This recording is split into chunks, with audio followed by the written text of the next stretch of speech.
Ақан сері жай ғана әнші немесе ақын ғана емес, қазақ даласындағы серілік институтының шыңы. Оның болмысын қасына серік болған құлагерінсіз елестету мүмкін емес. Ақанның құлагері жайлы жазылған Ильяс Жансүгіровтің «Құлагер» поэмасы қазақ әдебиетіндегі шоқтығы биік шығармалардың бірі. Ильяс Жансүгіровтің бұл поэмасының өзегі атақты композитор, әнші Ақан серінің өмірі мен оның серігі құлагердің қазасын бейнелейді.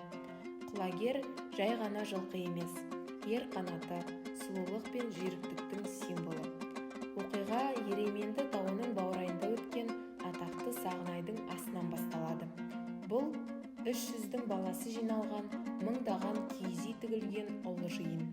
Астың ең басты оқиғасы аламан бәйге.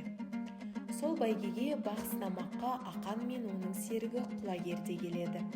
Осы аста құлагерге Күреңбай сыншы былай деп баға береді: жері ұзақ, күші алдында өрен жүйрік, бітімі өзі айтып тұр жануардың.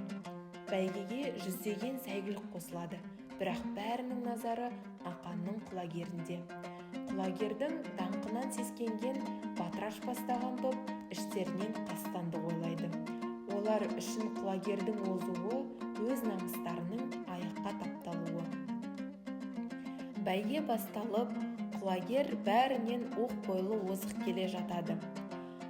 Қара ниетті Батыраш бастаған топ ұйымдастырған қастандықтары жүзеге асады. Нәтижесінде құлагер мәреге жете алмай қалады.